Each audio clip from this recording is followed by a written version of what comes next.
you are ready. Let's call the March 17th meeting of the Environmental Action Committee to order. I'm Sarah Marsh. I am the committee chair, and I represent the citizens of Ward 1 on the City Council. Peter, would you like to start the introduction? Sure. I'm Peter Nierengarten, the city's Director of Sustainability and Resilience, and I'm the staff representative to the Environmental Action Committee. I'm Dana Smith. I'm a member at large on this committee and also the Sustainability Coordinator for Fayetteville Public Schools. Angela Wisely, member at large as well, and I work for Viridian. Rob Moore, I'm a member at large, and I work in Environmental Affairs for Boston Mountain Solid Waste. James Barton, I'm the committee member from Ward 3. I'm Richard Russell. I live in Ward 1. I have a background in geology and construction, inspection and supervision. Excellent. Okay, before we get started, I would like to make a motion that we add the Rupel Road extension to our discussion tonight. It's come to my attention that this does extend through a significant portion of our Green Enduring Network, and I believe that's been one of our goals, is to take a more active role in discussing projects that may impact the Enduring Green Network. Is anyone interested in seconding that? I'll second that. Okay. Any discussion? Yes, Okay. let's talk about it. All right. Well, let's add it after. I'm going to go ahead and request we add it after our solid waste discussion. Is that anything? Okay. And for the people that have just joined us, why don't you go ahead and introduce yourselves, and then I'll tell you what we have a motion on the floor, and we'll resume there. A motion on the floor already. Oh, yes. I'm Aubrey Shepherd. Kind of amazing. And Oh, I'm Connie Crisp. Sorry. can I? Does this belong to somebody? Oh, no. Somebody's chair? Okay. What I got here. We have a motion and a second to add the Rupel Road extension to our agenda this evening because it does go through a lot of our Enduring Green Network, and we had decided that that was one of our priorities, was to take a more active role in examining and advising the council on issues that affect the Enduring Green Network. Okay. Question then, do we have somebody to present about it, or? Peter has arranged some information that we can use to start the discussion. So if you're ready to vote, is there any further discussion? Or this is just to add it to the agenda this evening. And we're going to put it after our discussion of the waste diversion plan. All in favor, aye? Aye. Any opposed? All right, thank you. Okay, did we have any old business? One other quick modification, slight modification to the agenda. The discussion on the recycling master plan is on the agenda. I inadvertently referred to it as an RFQ, request for qualifications. It should actually be an RFP, request for proposals. So that's just a slight correction of a typo on the agenda. Do we need to move to Probably correct that? fine. I think. Just wanted to let everybody know about it. All right. If there's no further comment on the agenda, then let's move on to old business. Did we have any old business to take care of? I don't believe so. All right. Then we'll move right along to new business. And the first order of business is our the draft copy of the request for qualifications for our recycling master plan. Peter was great and emailed everyone a copy. Has everyone had a chance to review that? Yes, but I'm not getting, this is not coming up on my, Does anyone need a copy? you know, I can't get, it's not pulling up on my iPad, and I'm not sure what's going on. It's having a breakdown. Peter, do we have any additional copies? I don't have any. I can go make some extra copies. Thank you. How many do we need? Just two? Yeah. One for Connie? Okay, and one for Aubrey. Thank you. Bring the laptop. Did you say this is a draft? This is the draft. So I might get it. Jeff Coles, who is making copies for us, is the new interim director of recycling and trash at the city, and so I invited him to come here this evening and be a part of the conversation as well with us. So, What was his name? Jeff Coles, You he's say right he's now. the Just say He is the Trying to new going somewhere? interim director of recycling and the recycling and trash division. Is Brian Pugh going somewhere? No, Brian Pugh is still the city's He's waste reduction coordinator. Okay, thank you. I just had the titles confused. So Jeff is Brian's boss. And just to give a little bit of background, what this is coming from was earlier this year, the City Council adopted a resolution. It's a resolution to develop a request for qualifications or proposals for the planning of a 10-year expansion of solid waste services to attain a diversion rate of 80% and to delay the scheduled rate study of solid waste services until its completion and adoption or rejection. And since he's still making copies, I'll just go ahead and read the whereases so that we get some background on this. Okay. Whereas the City of Fayetteville has adequate reserves in the Solid Waste Fund to plan for an expansion of solid waste services and to fund a substantial portion of any expansion without negatively impacting current service levels, and whereas the City of Fayetteville residents have shown support for an expansion of recycling services to multifamily and commercial properties, and whereas other cities have shown that a compostables program can be operated so that it is at least revenue neutral, if not revenue positive, and whereas an internal report concluded that an increase in recyclables volume would result in an increase in revenue for the city and a reduction in hauling fees, and whereas the purity of recyclable commodity products is paramount to ensure high value on commodity markets, and whereas any significant expansion of services taking place after the currently scheduled rate study will necessitate a second rate study, now therefore be it resolved by the City Council of the City of Fayetteville, Arkansas, Section 1, that the City Council of the City of Fayetteville, Arkansas hereby sets a goal to achieve an 80% diversion rate of solid waste generated by residents and businesses within the city to be attained by January 1st, 2025. And that the City Council of the City of Fayetteville, Arkansas hereby delays the scheduled solid waste rate study until the conclusion of the above plan and its adoption or rejection by the Council, and furthermore encumbers the associated funds in order to maintain their availability for a rate study at that time.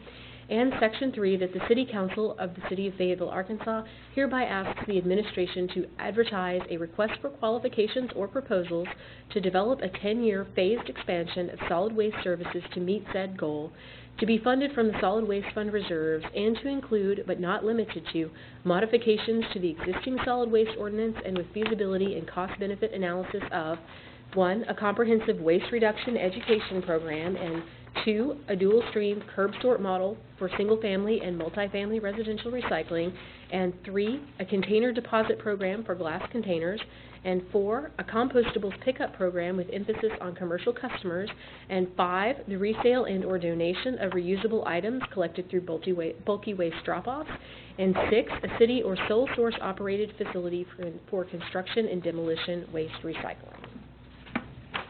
Any questions on the intent? All right. And I know that this was the topic of focus at the Green Economy Group's last meeting. Would it be helpful if we went ahead and had an update or a summary of what you guys discussed? Do you think that would contribute to this, or do we want to wait for that later? Maybe wait. What I have prepared does not directly address that. Okay. All right. So now that everyone has the draft, what are your thoughts and comments? Do we want to go through it line by line, section by section, or do we just want to start a general discussion? If I could start, I'll just say that we took the resolution that Sarah just read and essentially used that as the sort of the blueprint, if you will, for developing the RFP that you have before you. Just a little bit more background in terms of where we're starting. At the end of the first paragraph, you'll see that it talks about in 2012, the city generated almost 69,000 tons of material, with 85% going to the landfill and 8% being recycled, 17% being composted. So 8 and 7 means basically right now we're at a 15% diversion rate. The goal of getting to an 80% diversion rate. So there's a large amount of material that we need to figure out how to divert from our landfill. And so we essentially try to lay out a request for the development of a plan that helps us evaluate all of the potential steps that we could make in terms of increasing that diversion rate. What amount of diversion would each step get for us? What would that step cost us in terms of to operate? What would the revenue stream look like for each of those steps? And those potential steps are construction and demolition, waste diversion, composting of organics, food scraps from households and commercial businesses, collection of recyclables from high-density residential customers, from commercial customers, and from industrial customers. And then, so laying all that out in terms of what it would cost us and what it would do in terms of our diversion rate, and then as a second step to once we figure out what we want all those steps to be, helping us determine what the rate structure should look like in order to support that as a model moving forward for services to be offered to the citizens of Fayetteville. So that's the intent with this request, that we would get a plan that would basically lay all that out for us. I have a question. Yeah. At a board meeting of Keep Fayetteville Beautiful, Brian did a report, and I thought the diversion rate was higher than 15%. Might he have been doing that for 2013, or wasn't it 20-something percent? No, it's been 15 to 17%. It's always been that. You may recall we have a much higher participation rate, and we typically advertise like a 56% residential curbside participation rate, right? Which is really good, Mm-hmm. but when you start talking about tons of material diverted from the landfill, I think 15% has been a number we've been. There are numbers that we're not capturing too. That's true. So. Mm-hmm. Okay. Well, just to get started, I mean, I think that overall there's a lot of great stuff in this draft. I think my first comment is that rather than calling it a recycling master plan, I would lean towards calling it a solid waste reduction and diversion master plan, because we're not just recycling things. I would like to see us create less waste, as well as find new opportunities for reusing or recycling the waste that we do make. What are your comments? What would you add? Solid waste reduction and diversion master plan. Would you leave recycling in it? You don't like recycling? Recycling is diversion. Yeah, but for the common man, that's not going to come out that way. I mean, I know that one other thing from that meeting I got was that you changed it to recycling and trash collection because you wanted the recycling to be the number one priority. I mean, that's what Brian had said. So I would think that we would want to leave recycling in, especially since... Well, from a divisional standpoint, the solid waste being misapprehended by... I think so, too. Jeff, would you like to have a seat at the table so that Sure. the people watching can hear? Started out there. For what Sarah said, though, there's first of all, if you have reduction as part of your title, then you're in line with EPA standards, which always start with reduction, the hierarchy of waste, which is something that Fayetteville focuses on a lot. I think also when you look at this plan, to realistically even touch 50%, much less 80%, recycling is going to be a fraction of that. So it's going to be diversion. It's going to be organics or biosolids or inert construction waste or whatever. And so it's, accuracy versus the public's ability to understand it. I would say her definition is much more accurate for what a real plan would look like that would cover that amount of diversion. And keep in mind that this is going out as a request for qualifications. This isn't going out to the general public. This is for people in the waste reduction industry. I think if we were sending this out to the public, we would absolutely want to say recycling. But any further comments? What do you guys think about that? I agree with the diversion because I think it will be important, like Rob was saying, to consider other methods of diversion besides just recycling. So especially I'm glad to see that it even has language in there about the organics and maybe an extended composting program. So I think makes sense to call it that. It will be sent to professionals in the waste field that will understand what correct. that title means. But I think it's a good point about the trash and recycling and the language we use. So in the development of the plan, I would love to see, and maybe that's something that could be included in this RFP, is that the plan that is presented has language that is appropriate for sharing with the community. Or there's a component of it Yeah, that that's they a good also idea. prepare PR materials that can go out to the broader community. Again, the title and the naming of the division was really customer-oriented, service-oriented, so there wasn't that misunderstanding about what we did and what services we provided. That was more to clarify, because some of the people didn't. You know, when I hear diversion, I'm sorry. Let's try to be more formal since we have such a big group tonight. So Richard had raised his hand, and then we'll get to you, James. Oh, go ahead. Are we reading through this, asking questions about things we read that we don't understand? Is that what we're currently doing? Currently, we are reading through and making suggestions for improvement and just really picking the draft apart. But if there is something that you don't understand, this is a good time to ask those questions. Well, let me just try this briefly. You remember what I talk about most every time solid waste comes up. Maybe you recall. In the first giant paragraph in the request for proposals, it says, it mentions materials or collection processes that we are not interested in controlling. And I'm interested in knowing what that list looks like. Well, then it goes on to say such as True. medical waste, large containers used. This is kind of a way to get back around to my question that I keep nagging at.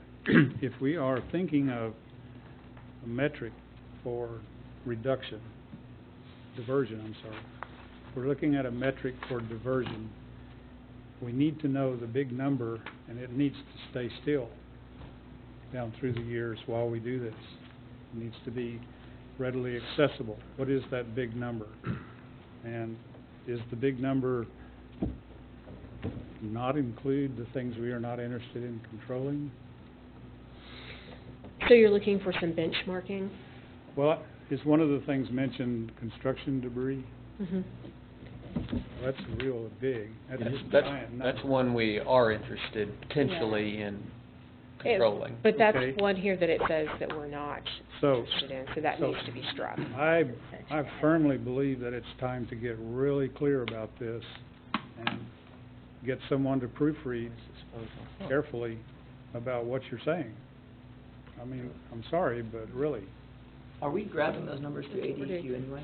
Hold on. that's it, that's my point. Okay. All right, James was next. Well, I wanted to go back to the initial topic about, you know, the word recycling, and diversion is a word that hits me.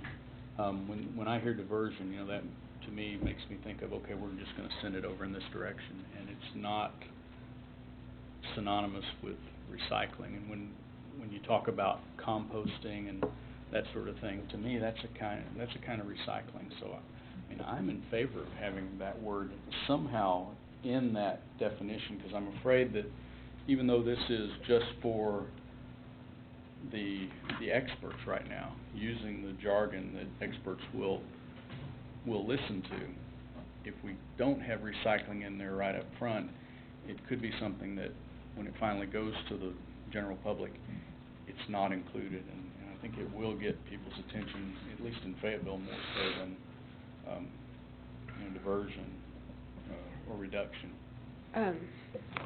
Jeff, do you have anything to add to the diversion That discussion? diversion element? Well, you were asking about where do we get our numbers from, and of course, we capture our own numbers, but there are numbers that we can't, well, we could quantify, we don't, from other entities, which would contribute to that ultimately to that diversion rate from a city standpoint, or even a little bit larger encompassing area. But again, this is intended to be that, hopefully that master tool that gives us that template, that guideline, to start incrementally reaching those goals for diversion. But again, we're, as Peter said, that 15%, 15 to 70% diversion rate for us, what we capture in numbers for the city is, that's where we are now, but. And just correct me if I'm wrong, but diversion is basically finding another use for something so that it doesn't end up in a landfill. Yes, and there's whether that's language in here. composting, Yes. recycling, salvage. There are any number of activities that basically says we're doing something else with the waste besides putting it in There- the landfill. So it's, recycling is under the umbrella of diversion. Those are all constituents of diversion, yes. And then Rob, you had a comment? Or what? Question? I'll wait. Okay. So if I may, there could be a sentence, I think you all would agree, that says to divert solid waste through recycling and the other categories, reuse and. Repurposing and use, yes. Mhm. Okay. All right. And Richard had raised a good point about if we go further down about the types of waste we're not interested in controlling, and construction waste was included in that, and I think that needs to be struck. That's inadvertent, Yeah. as I can tell. Don't you think, Jeff? Well, Because we specifically talk about it as being something we are interested in Yeah, later in we'll the, just say that later. you know, topically, it's been something that, C&D has been something that we've, yeah. construction and demolition, we've talked a lot about. What is your attitude toward it? Is it something that the city's interested in managing, or is it something that adds enormous amounts of tonnage to the big number? And then, Well, there are certainly a lot of challenges associated with it, from a regulatory standpoint, from a bulky, from space standpoint of space and real estate and the capacity to do that, to take it on. But as far as that bulky element, that mass, that weight, that potential diversion to repurpose, to reuse, that it is substantial. It'd be something. It's also, as I understand, I mean, in a lot of ways it can become, or it is becoming more and more market-driven because of, lead construction. It's a credit that contractors or building owners can get as part of their construction process. As I understand, in Little Rock, they have construction and demolition waste recycling services available, but the city of Little Rock has to subsidize that service at the tune of around $1 million a year. And so, if we need to understand what that number is as part of this overall plan, Right. so that we can, if it does require a subsidy, then that has to be built into the rate structure. So we need to have the analysis and understand where that, and what does that do in terms of, reduction rate for us. How much does that increase our 15% if we capture it, and at what cost, so that we can prioritize it. Maybe it's behind some easier things to do, some cheaper things to do that'll get us bigger gains. You just need to figure out where all those things fall out. I can think of a quick example, and maybe someone could tell me if that constitutes diversion. All of the, quite a bit of reinforced concrete debris from the big project out on Huntsville Road. Mhm. That got processed into a giant pile of large aggregate. And the metals got shaken out of it, and I'm assuming got sold Yes. They at a did. going rate. Does that constitute a diversion? Yes, that's diversion. Even though we were grinding it up and using it as a road base or fill for projects, because we're not trucking it to the landfill, that would be diverted. Some cost involved. Well, but we actually made money Made quite a bit on of, projects. I think it was, $97,000, I believe. I don't remember the Somewhere- exact numbers, but I believe it was a lot in cheaper that to realm. grind it up and reuse it for road base as a value-added material than it was to haul it to the landfill. So- Some economies of scale there, because it Mhm. was a big project. Right. Yes. Well, having worked in a lot of construction and waste management planning in other places, getting a 90+% diversion rate on construction projects is not unusual where the infrastructure is in place to support that. And a lot of it deals with working with the project teams and phasing the collections that are happening, because, at first you've got a lot of earthwork happening when you're doing concrete, and it's pretty easy to recycle concrete and rebar, and then they come in, with more steel, and then you have those bins, and then you have the drywall bins, and then you have the glass and more things for cardboard. And so there's a lot of phasing that can be done on a construction site to make the collection easy, and you're getting very large volumes at one point of collection, as opposed to, how many bins would we have to sort in order to get that much steel out of a residential program? I mean, it would be enormous. So I think one of the things that it seems like we should do is just request a cost-benefit analysis of the major plan components. So that's maybe something to put under scope of work considerations. I had one more little just clarification question. Mm-hmm. The resolution mentions postponing rate study. And the reason for it was, It's in the RFP, so whatever company takes the bid has to do a rate study. Then, what was the wording in I've circled it on one of my copies and I'm groping around and can't see it right now. They had passed a rate study, saying a rate study needed to be done. What they're doing is now including that in Last this whereas. If we read the last whereas, it Mhm. says, any significant expansion of services taking place after the currently scheduled rate study, is that off the table now? I believe that we've decided to postpone the rate study until we have the recycling master plan. That's what I think we What do that have whereas the water is- sewer committee. What that whereas, I believe, is saying is that if a rate study were done now, and then we did this master plan, then another rate study would be required right after the master plan. So we might as well wait until after the master plan. Does then the one that, whoever gets this, the nod to do this work, they're required to do a rate study, correct? And it would be the equivalent of one that the city would do. It would be accepted as That's the definitive current rate study. the goal, yeah, is for the city to be able to choose, take the recommendations from the plan and align those with help from the consultant,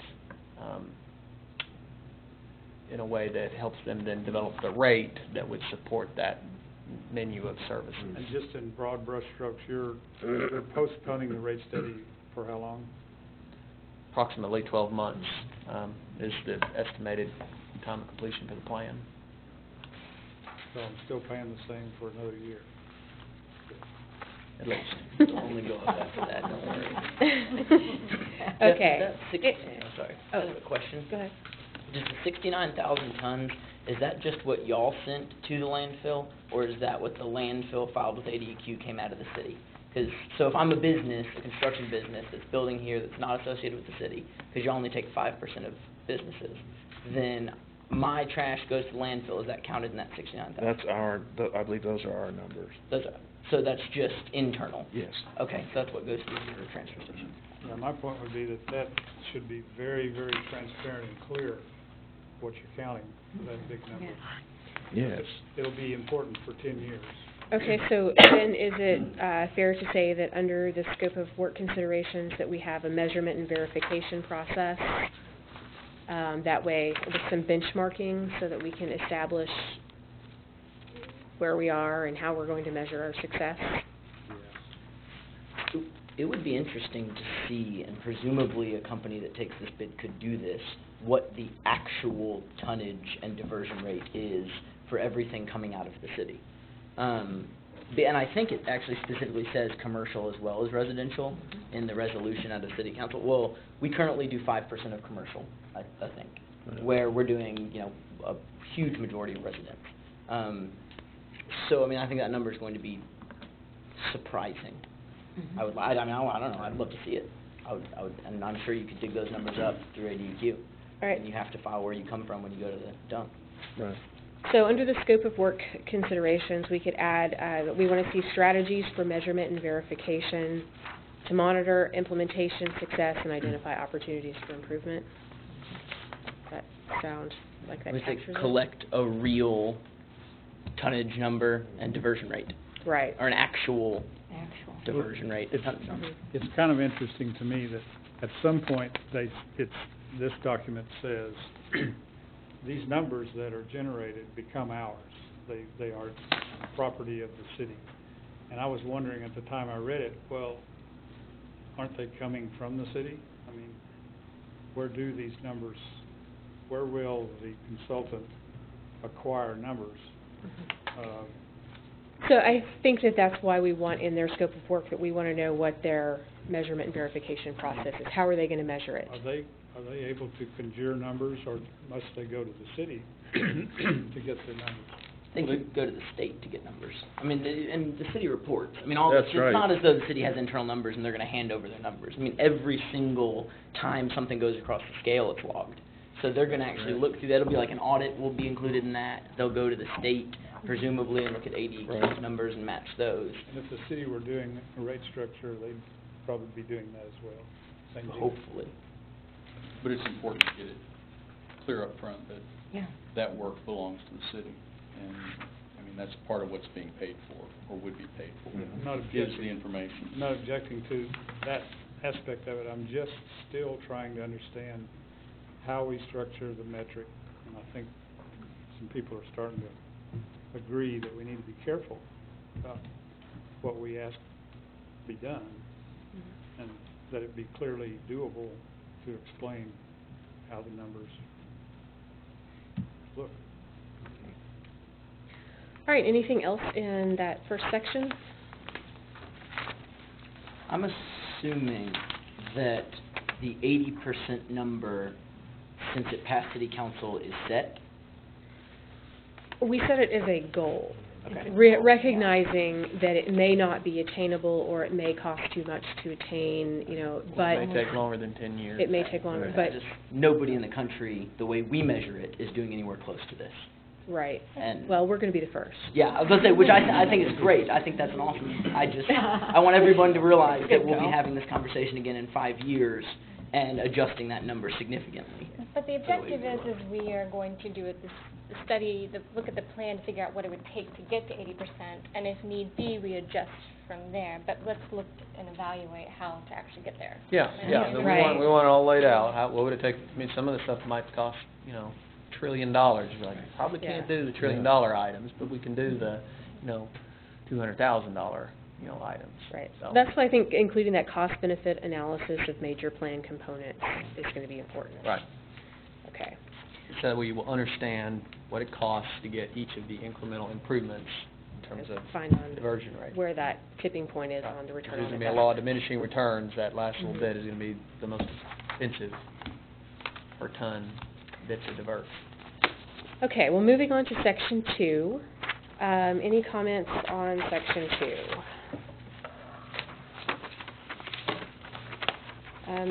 I would add down under public involvement, the second paragraph, that they add one meeting with construction sector stakeholders. That's a tongue twister. To help craft that C&D waste program.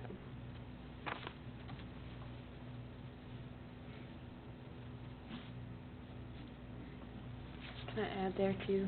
I would recommend that it also be, instead of saying, during the course of this project, the consultant will help coordinate and host one open house, that you just add in at least one. Good point. So if we had a consultant that felt like more public involvement would be helpful, and we're setting a minimum there, not the full parameters.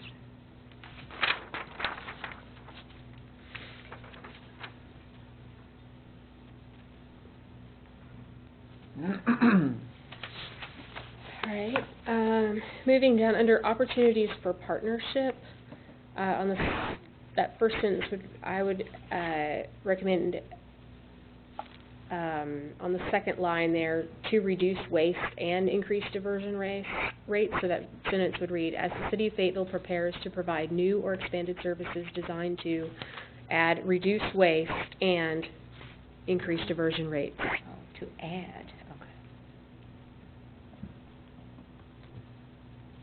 okay. Yeah, reduction, is diversion gonna claim reduction? No, No. at least nobody's done that before. Even the people that change their rubric to get big numbers don't do that. Mhm.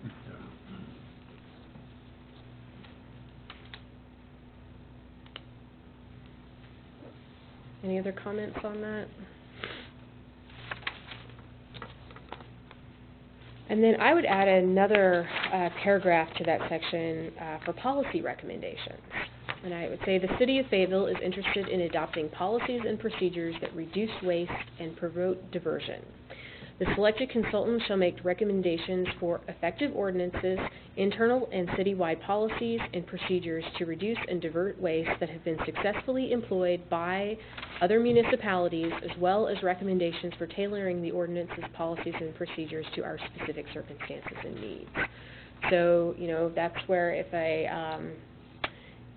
they want to recommend that we ban single-use plastic bags or styrofoam takeout containers, or implement better policies for prohibiting those phone book deliveries or dealing with junk mail. Who knows? But I think that it's worth looking at what other municipalities have done to reduce waste, and we want to know, are there policies that we can adopt that will help? Can you email that I can do that. language to me? Thank you. And one of the things that I think had made the City of Seattle's program so successful is that if you have more than 10% recyclables or compostables in your trash, you get a fine. And so there's a lot of incentive to make sure that things go in the right container. And they have one of the highest diversion rates in the country. What is it? It's just I believe, a $50 fine. No, what's the diversion rate? Oh, it's like 58%, I want to say. I could be wrong. Do you know, Peter? I don't. It's over 50%. It's over 50%. It's over 50%. So there's some different, they calculate things a little bit differently. People, same with San Francisco, Mhm. which claims 80%. Yeah, I thought they. Really, it's in the mid-50s. They count aggregate, they count sludge they put down on land application, so a lot of their wastewater treatment ends up being counted in it. A lot of it is the way that you're counting things, and Mhm. they also have access to the ocean, and so almost none of their recycling would fit under Resolution 1911. So Fayetteville has some specific issues. I don't think it's comparable. I think looking at examples of ways they've helped is awesome, like trash cops, but I think we should not strive to be Seattle with diversion rate, because we don't want to measure it the same, and to be honest, we don't want to do things the way they do them. But, you know, if there are other communities around the country that are having success reducing waste, then let's, by all means, we want to hear about it. Yeah. Yes. So, could you send that to the whole? I can email it to you, Peter, and he can distribute it. Send it to us, please. Okay, any other comments on Section 2? All right, moving on to Section 3, basically that we're going to request that they complete this plan within 12 months of being hired. Any comments or questions? We felt like that was a reasonable amount of time. I think so. Is that what we gave for the Beck study? It was in that range Okay. of time, yeah. I don't know precisely how long it was, but.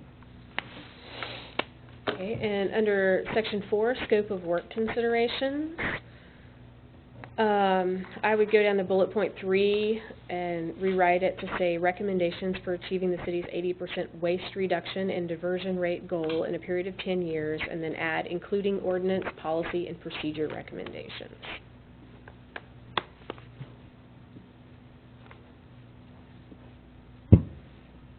And on number 6, I would request an implementation timeline with the objective implementation steps. Say that one more time? An implementation timeline with and then the rest of it. Basically, not just telling us what to do, but how to phase it.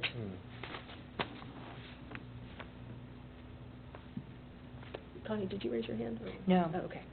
I don't know what language this would look like. Under number 2, with an analysis of the city's current collection, disposal, and recycling programs, something needs to be included, such as, as well as the collection, disposal, and diversion rates of waste produced in the city not going through city programs. If the goal is, if our whereas says that we're going to deal with commercial and industrial as a city, we need to get those numbers. And maybe that's where we add the strategies for either benchmarking or measurement and verification. I would just like I think I'm with you. I just want to see a number. I would love to see what the commercial waste number is coming out of Fayetteville. As well as, apartments and multi-use and these other things we're currently working on. Okay.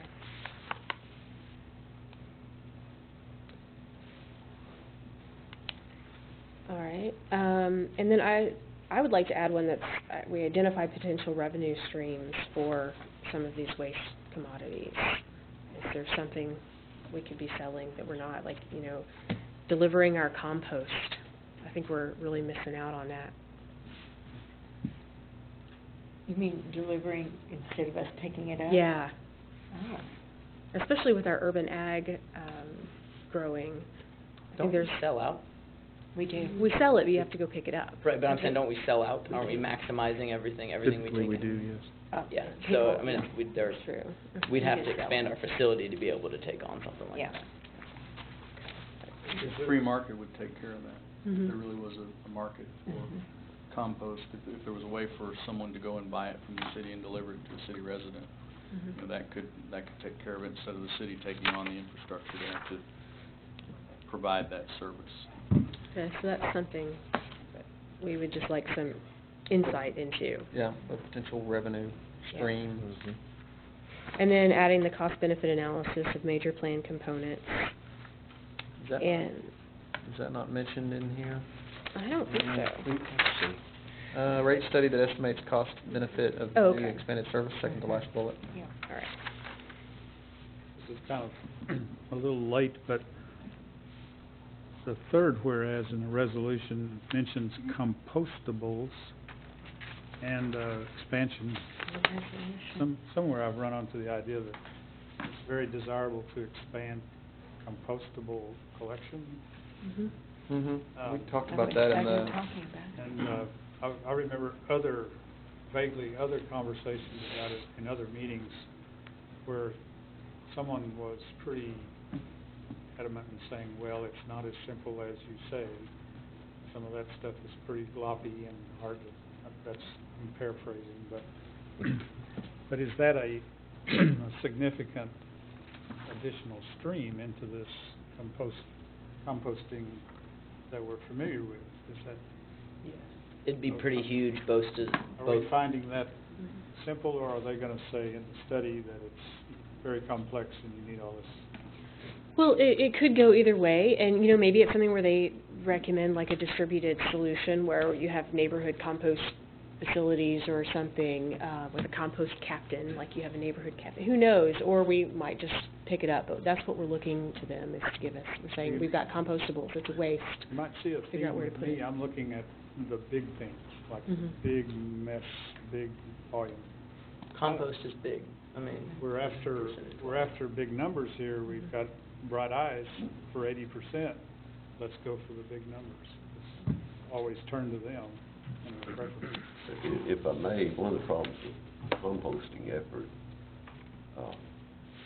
there's still so many people that depend on their ability to get a free permit to burn yard waste, that they won't cut sticks up, put them in a bucket or a bag or something, and put them out front. No. In some neighborhoods, and I see my own and others in South Fayetteville, very few people have yard waste out for collection. Those trucks run several blocks at a time without anything to pick up. So they don't take as long, I guess, as, garbage and recycling. And so, until we basically do have that ban on outdoor burning. And particularly for construction sites, when you talk about construction waste, those guys still knock down trees and burn them on site. They still want to burn boards that are processed sometimes maybe that wouldn't be legal. And it's like an exception for contractors, I believe, to do some of those things. And when you see 5 years later that nothing's been built on the site where they took it all down and burned it because they had to hurry for construction's sake, it seems really crazy. And there have been cases where people would come and get the wood and use it, to get the logs and use them and build something with them, create something, if the contractors would allow it. So these are just things we sort of have to build into policy to change in order to succeed. There are many others you could think of. So I think those would fall under the ordinance policy and procedure recommendation. So, if they thought that we would benefit from that outdoor burn ban, or, establishing like a community-wide recycle type structure for reusing materials, they would have the ability to make that recommendation. And the other thing that I think would be interesting to look at is something that Richard has talked about, is that chain of custody on waste, and who owns something and when does that point of ownership become the city's responsibility, what makes it waste. So I don't know how we would put that in here, but it's,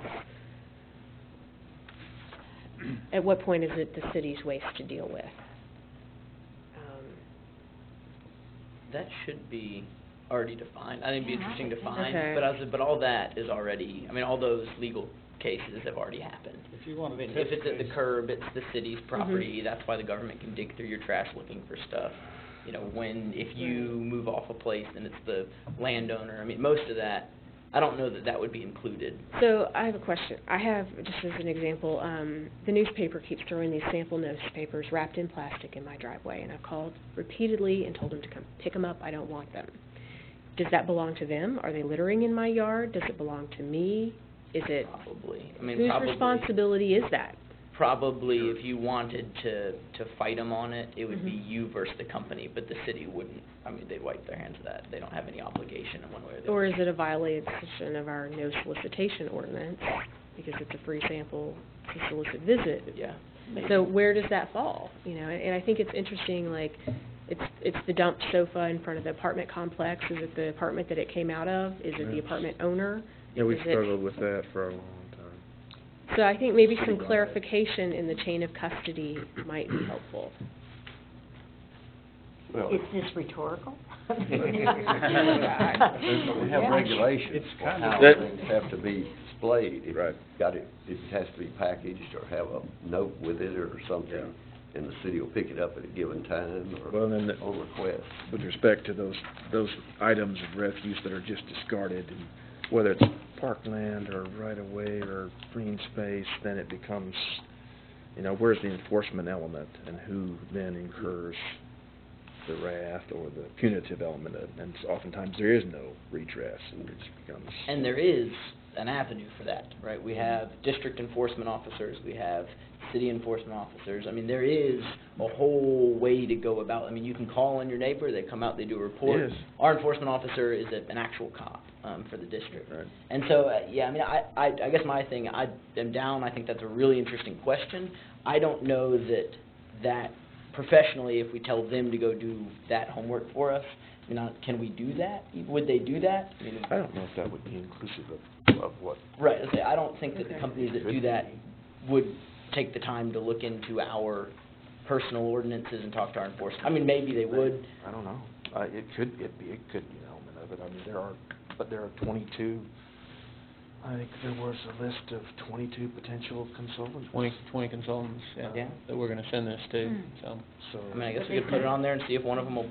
Angela, did you have a comment? No, I would just agree with Sarah's proposal that as someone who's not in the industry, I think it would be a benefit to have a basic outline of who's in charge of what and who's responsible for what. Basic information, I think, as a citizen who's still somewhat informed, I would benefit from that information, and I think it would contribute to the goal of diversion with basic community education.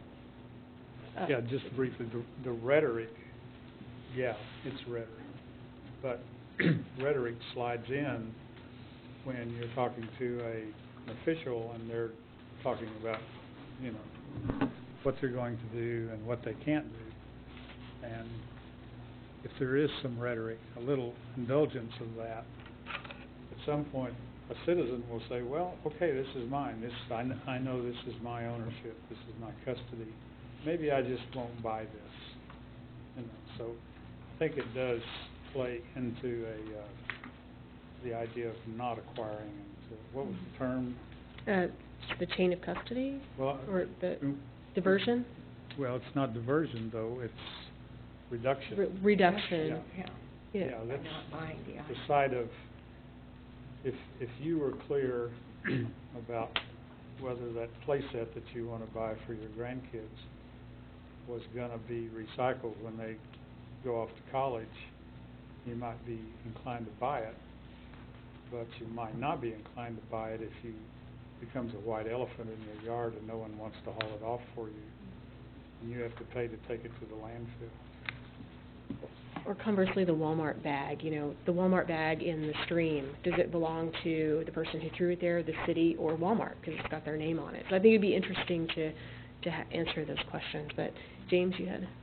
I would guess that the city attorney would be able to answer those questions from a legal basis. Now, maybe the law could be changed, but I think we could probably get an answer without having to involve a consulting firm and take up their time. It's a very philosophical discussion, it seems like to me, and I don't know if a technical firm is going to be, how well they're going to be equipped to have that philosophical conversation with us. I mean, it may be worth having, I don't know. I mean, I don't think it's something that would make or break the scope in one way or the other in terms of what someone would propose on it if it were in there. Well, if they decide what they're interested in controlling. Oh, okay. Okay, so, and I'm trying to get a clearer picture of this and this proposal. So we want to go to 80% diversion rate, is that correct? That's our proposal, okay. So, and you're talking about what belongs to whom, and I'm thinking of that couch out on the street. Nobody claims it, the city takes it, and it goes to a landfill. That weighs so much. That cuts into your 80%, doesn't it? I mean, things like that. If you have nothing, if you can't do anything with it. So, it's an important point. If you're trying to do this proposal, you truly want to get to 80%, what are you going to do with, 10 of those couches that nobody wants, or something like that weigh a lot, too? I'm looking at the overall picture, and I don't know how important that is, but it seems to me that at some point it would be important if we start moving in that direction. So what do we want to do here? Do we want to include anything on chain of custody? Do we think it would be helpful? Do we want to? What do you want to do? I think asking the city education program to address that would be one way to go instead. I do think that, just the people that do these reports, I think are going to be really, I don't know that they'd be able to do a good job. I think whatever they put in there, they would do after they do all the stuff that they do professionally. Mm-hmm. I don't know that it would meet the standards we're looking for. However, I think requesting the city educator look into this, or the district enforcement officer, whoever, I think that's a great question. I don't know all the answers, but I do know where to find out, I guess is what I'm saying. I think that information is closer to us than we think. Okay. I would also say with that, when we're putting out an RFP, so we're going to be paying this contractor, so we want to pay them to do something that one of our staff could do probably a better job at doing. Well, I do want to point out that our staff is stretched extremely thin, so I would hate to put them on it. But maybe that's something that this committee just needs to work on. We could. And so it's a discussion that we keep coming back to, and so let's just keep coming back to it. Rob can look it up. He already said he knows where to find the information. Okay. I- All right, well, tell I me, get it, I tell get me who it. those plastic bags belong to. I wanna know. Let's I'm gonna start getting yeah. Sarah's paper in my driveway. Exactly. I wanna know where to send that thing, because it does not belong to me. Okay, anything else on section 4? All right, moving on to section 5. Felt that was pretty self-explanatory. Section 6. These are submittal requirements, not for the actual plan, but for your proposal to us to be selected to work on the plan. I think that if there's no further comments. If anyone has anything else, I would say, email it directly to me. One word that stuck in my head from reading the document and then hearing it repeated here was deposits. And if we have a deposit and none of the cities and communities in the surrounding area have that deposit, it's going to be really difficult to manage, enforce, deal with. So Yeah, and we actually don't even have the legal ability in the state to do deposits on like bottles and cans. And the other thing that when we start looking at diversion and keeping things out of the landfill, one of the things that keeps coming to mind is glass recycling, which it depends on who you talk to, but some people say that it is incredibly inefficient and that it's actually more efficient to start from the basic raw materials and create the glass bottle new rather than to take the bottle from where it had been shipped to and then ship it back to the site to have it melted down. I don't know if that's true or not, but the petroleum consumption is one of the concerns that I think we need to have in this, and it may be that the most environmentally friendly thing to do with some of these components is to drive them to the landfill and put them in the hole, at least in an environment like this where we have a relatively large amount of space, and assuming it's done properly. Now, in New York City, that's a completely different issue. Chicago, it's a different issue. And so I just want to make sure that as we go through this, that there's an assessment of, not just how much are we changing our metric, but what is the environmental impact of that. Are we burning, 10,000 gallons of fuel to save 10 tons of waste or 10,000 tons of waste? I think that's a really good point. So would we add some sort of an environmental footprint metric? I apologize for being late. That's nobody's fault but mine. And especially today, this is one of the things I really want to be in on. Along those lines, and I don't know if you want to add to the scope or include it somehow, it's already there, but one thing to consider would be like natural gas fueled, compressed natural gas vehicles. I know Waste Management's got like 2,000 trucks in their fleet now at certain landfills where they have compressed natural gas because it lowers the carbon footprint of the vehicles and lowers the maintenance cost. Might be something to throw out there because there's data out there that a consultant could pull together just to look at that for long-term planning for the city, because the fleet's going to need to be replaced anyway, Right. over time. And Jeff, maybe you can answer. I know that we've moved to propane We on a have, lot of we're our vehicles. incorporating LP gas into a number of units and continuing to do so. And also, we'll set up a fueling station there at our city complex. Right now, we're using, just down Armstrong from the city complex where we fuel the vehicles. But there are plans to install a fueling station there on our complex at Happy Hollow. Well, I wonder if that ought to be incorporated, because there's cost, there's benefits to The that. association with vehicular. Yeah, because the number of miles you drive, if you have, and I won't say to bring it up, but X number of single stream trucks versus X number of source separated trucks, different number of miles you're driving, different, number of vehicles. And so propane might be even more cost effective depending on which direction that goes. So maybe that cost-benefit analysis could include the environmental impact. Yeah. Mm-hmm. Or even just a specific section for transportation. Yeah. Yeah. I think that's- I'm thinking that we would, expand the cost benefit to be a, basically a triple bottom line. Yeah, Yeah. excellent suggestion. And Richard? Just a question about waste management. They are using compressed natural gas, is that correct? Not here, not at Town, but yeah, they've got landfills around the country where they do have that. They own the gas and they own the facility for compressing it. Well, in most cases, they're putting pipeline natural gas. There's a few cases where they're compressing the landfill gas, but it's not, it's not clean and it's not the same BTU as pipeline gas. It's, so, yeah, it's pipeline gas that they're buying. They're putting in the compressed gas filling stations at the landfills that have those fleets. Are they actually doing the whole cycle? Any place you can think of to name? I'd have to go look, It'd be interesting. yeah, they've got like, I think the last headline I saw on a company document was like 2,000 trucks in the fleet now. And they're replacing, all the new trucks are compressed natural gas, except for where they're going into like a replacement vehicle at a landfill that doesn't have that capability yet or something. So they're going in big. What about energy recovery opportunities? Is that something we should be looking at? Like organics, like bioreaction. Yeah. Yeah, it ought to be at least talked about because there's people out there doing it.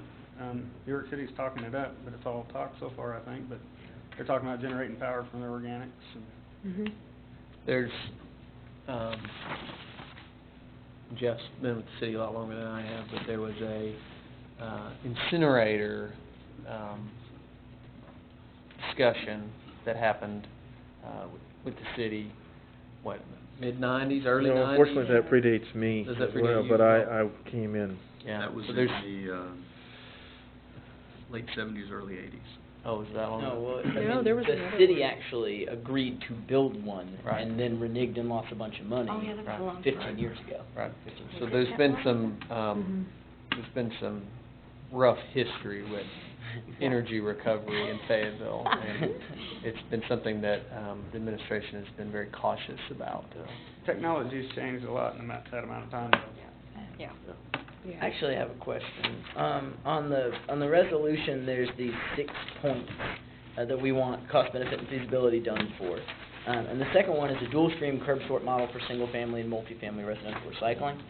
Is the idea that we are telling them from the get-go, we are going to be doing dual stream curb sort, and so this is what we want? No, the Or idea is that we're asking them to consider all Okay. options, Awesome. and So we that want them ought to to- be one of them that we want. Including but not limited to. Right, so we want to look at single stream, dual stream curb sort for business. And then going We back don't to want to set the, any preconceived notions at all. We want the full menu analyzed and presented to us in a cost benefit. well, going back to the energy recovery opportunities would also be biofuels out of waste oil. So that's another opportunity that we should be looking at. Are we involved, is the city involved in any way in that right now? That's Any collection? a ways off from us, turning Collection. things back into fuel. I mean, it's like, you're saying I'm take, just curious if we're collecting. Burn any used oil in shops or anything?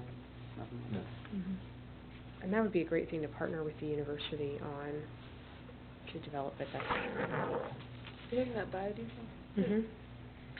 Well, no, Or no, are you talking about something else? 'Cause the university is doing some, they fuel their tractor, they're on farm, they are fueling some of their tractors at least with refined oil from the cafeterias. And they're doing it themselves, Mm-hmm. conversion? Yeah. From cooking oil. From cooking Mhm. oil. Mm-hmm. Which we've got a lot of restaurants serving up fried food here. Yeah, that just seems like Yeah. really easy. That oil ends up being distributed between the back door of the restaurant and the dumpster and all places in between. So if it's a negotiable commodity, I'd be all in favor of finding a way. Well, a lot of those restaurants, I don't wanna speak out of turn, but I think some of them, get paid for that, oil, so it's not like it's getting wasted between the dumpster. I don't know if I misunderstood you, but I think, you know, it's a commodity a lot of places. Yeah, some of the fast food chains especially Yeah. will sell them. If your thing is Walmart, you know, all Walmart those bags, my different thing big is tanks for the fryers. There you go. We can get them all. Okay, all right. Well, if there's no further comments, questions, input on this, shall we move on to our next agenda item? Is there a deadline on putting this together, or sending it out, or finalizing it? I would say, yeah, if you want, if you've got other comments, you can go ahead and email them to me. Today's Monday, how about by Wednesday this week? And we'll get as much of it incorporated into the final RFP as we can. All right. Sarah, I'm sorry, I was remiss that I didn't introduce myself to the committee here. My name's Jeff Coles. I'm Acting Director of Recycling Trash Collection. And our brand new man, Maury Nelson, who is our new commercial sales representative. Today was his very first day with recycling. Welcome. So he got an interesting. You get everything fixed? Yeah. Did you have anything to add? No, I'm just here for informative, and get out of there. Okay, great. Well, I appreciate you guys Immersed in taking- his first day. Yeah, thank you for coming in after hours to assist with this process. We have another guest. Hmm? And we have another guest. Would you care to introduce yourself? I'm Christine Shepard. I'm an MSW student, and this is an outside learning assignment for me. It's a really interesting conversation. Thanks for having us. What is MSW? Master's Social Work. Oh, okay, great. Well, welcome. My daughter has been in Connie Chris' class, so I feel like I'm getting some through Oh, Katie Barron. Oh, Katie. Yeah, and she's now in the sustainability. Great. Nice to meet you. Nice to see you. Well, here See, MSW is a municipal solid waste. Yeah. That's what I thought. All right, well, next up we had an update from Angela Wisely about the Fayetteville Ford Green Economy Group. Did we switch the order, though? We're going to do the road stuff last, unless you would prefer to switch from that. With the light off? Yeah, go ahead, Aubrey. I'm just gonna sit. And cue me to go switch the slides. I'll probably end up Both standing. switches. That's fine. Peter, may I cue you as needed? Yes. Is that a cue? No, but it's all right. Again, Angela Wisely, I am one of the facilitators this year for the Fayetteville Forward Green Kind Group. I have been asked to give an update on what our group is working on. I'm also using this as an opportunity, as a call for help and future volunteers, so some of this is geared in that direction. So we can go ahead and get started. For anyone who maybe is not familiar, mostly to those who might be watching right now who are not in the room right now, the Fayetteville Forward Green Kind Group is a pure volunteer organization affiliated with the city through the Fayetteville Forward I had all my letters mixed up for a second. We're a members group of Fayetteville Forward, and we have a number of business owners, students, community members, anyone you could think of. We have actually several volunteers who live outside of Fayetteville who have been very active and see the value of Fayetteville Forward Green Kind Group on a regional scale. Our objective, it's a little hard sometimes to define because sustainability, sometimes we all have our different perspectives, but I feel it's best described as working to make a more resilient Fayetteville economy, but also one for Arkansas as a whole. You said that. I wanted to give some background on some of the work that we've been doing in the past. This is just for 2013 and is actually just highlighting some of the work that we've been involved with. The organization has been around for quite some time, probably, how many years? About 5 years. About 5 years. And so I'm covering more of the period of time that I was in more of a leadership role.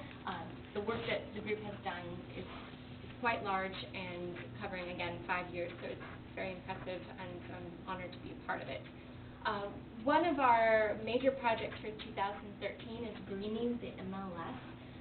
That is a project where we have been working with the local realtors group to try to encourage them, and successfully so, to add some additional green features to their software program that realtors use to list a home.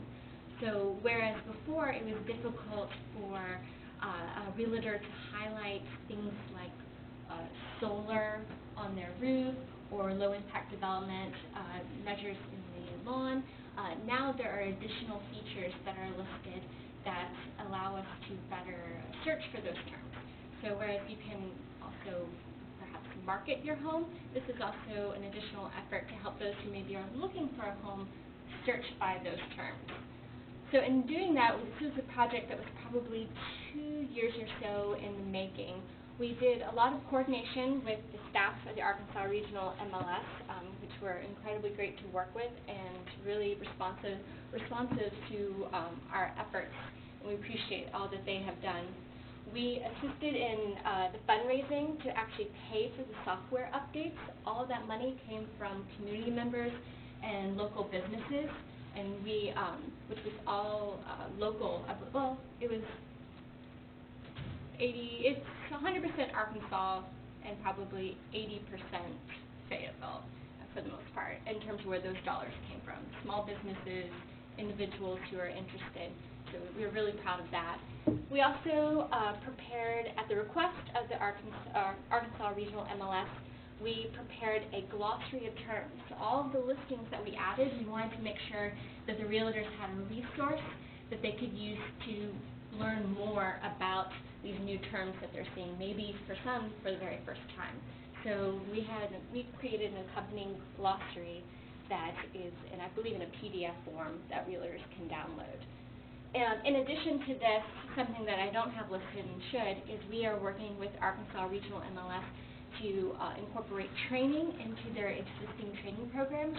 So those who are doing maybe MLS training for the first time, or someone who has been working with the MLS for years, they have the opportunity to learn more about it from those experts who actually administer that. So that's something we've been very excited about. In addition, we co-hosted a community campus social, which was an event in partnership with the University of Arkansas to bring community members as well as students together to look for opportunities for collaboration, volunteer opportunities, and it was a really great success. I think we had, the last event, we had about 70 people or so come out, which we consider to be very good, and got very good feedback from the community on that. It's a really great opportunity. We've been doing this for a couple of years now. It's a really great opportunity, especially for students who might be new to community and want to learn where's the volunteer opportunities out there, who's doing what, and a lot of times it's a great way just to introduce them to Fayetteville. I know sometimes it can be a little overwhelming to move to a new community, and this sort of gets you started on the fast track to get involved. PACE, this group is very familiar with that. Encouraging the adoption of a PACE program is something that the Green and Kind group works in combination with many other volunteers and groups out there with a campaign issue of ours that we tried to bring to light and feel that in some ways we played a role in making it happen. So we're very pleased with that. Angela, can you say what PACE is for the recording? Sarah, would you actually do that? Yeah, PACE stands for Property Assessed Clean Energy, and it's a unique program. Actually, Fayetteville has launched the first energy improvement district in Arkansas, and it will enable property owners to get low-interest loans to make energy efficiency improvements, water efficiency improvements, and renewable energy improvements. And they will. The advantage of it is you have a really long payback time because it's tied to the property assessment. So you just make one annual payment with your property assessment, and if you sell the property, the debt goes with the property. So if you're going to operate a property for only 2 years and then you plan to sell it, it will now make financial sense to go ahead and make those investments. And typically it's structured so that the payment is less than the amount of money you're saving on your utility bills. So it's a great tool. We're looking forward to rolling it out. Hopefully, what do you think, Peter? 6 to 12 months? Ideally, we should have a operational PACE program for Fayetteville before the end of the year. Before the end of the year. So if there is anyone watching that, it's primarily going to be geared towards commercial and industrial clients at first. We're having some trouble getting Fannie Mae and Freddie Mac on board, so it's limited in its ability to reach out to residential homeowners right now, but, you know, if you have a large commercial building that needs better insulation, upgraded mechanical systems, maybe your factory could benefit from more efficient equipment, then this is a great tool to enable you to finance those improvements at a rate you can afford. That's why I asked you to do that. You did a great job. Thank you. And just for clarity, I think in this situation you should consider Green and Pine Group as a group of community members who are interested in this idea and wanting to be part of the process of what the city as well as our state legislature, they play the most important role in making it happen. But this sort of reflects interest in the community and our engagement in trying to see this come to Fayetteville. So we're excited for the little part that we played in that. And then also, in addition, we created a home energy efficiency financing survey, which was to gather information as well as to, I guess, give information at the same time about financing opportunities that might come, or what we wanted to see could possibly come to the community as well. This was something that we were trying to gauge where we might go as a group in the next steps, try to get feedback from the community, what would they like to see, and then work with that information to engage our local economy and the players involved. So 2014, we have a lot of changes going on right now this year. We are restructuring a little bit to better accommodate and utilize our volunteers and the force behind them.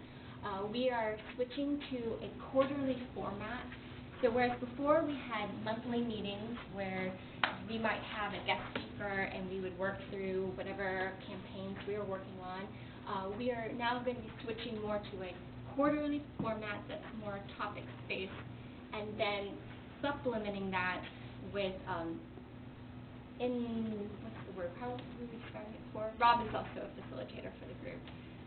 Action groups? Our in-house, when we have our housekeeping meetings, so that we can, when we have someone come to a quarterly meeting, they're getting engaged on an actual issue and finding out what they can do, and maybe not worrying about agenda formats or meeting locations. Try to take care of some of that separately, effort that we are trying to do right now.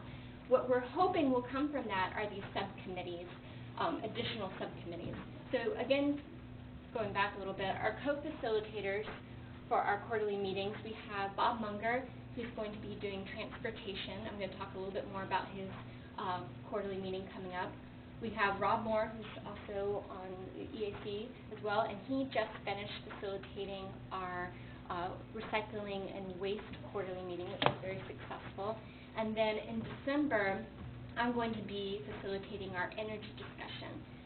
As you might note, we use the word quarterly, and we only have 3 facilitators.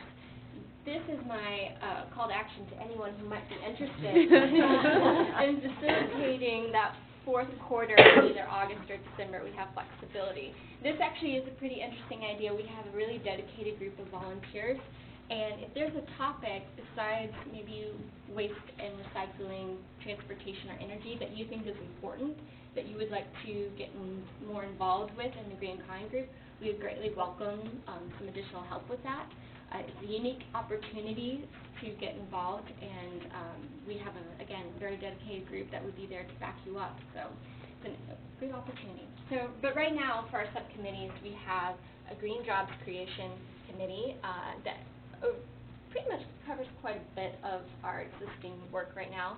We are in the process of establishing a Waste and Recycling Committee, and we have a Communications Committee, which is more in-house.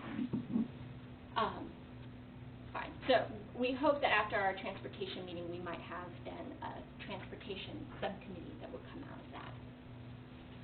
Some of the work that we will be doing and have been doing so far this year is we have the state IECC residential code, giving a little bit of background on that. This is the, so many letters say, International Energy Conservation Code, residential code, that we are looking at right now.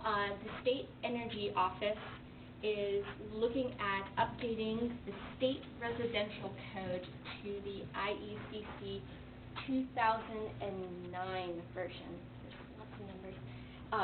Currently, the state has using the 2003 code, and with the exception of Fayetteville, that is using 2009. We're the only city, as far as I know, in the state of Arkansas that has adopted a more stricter code than that of the state.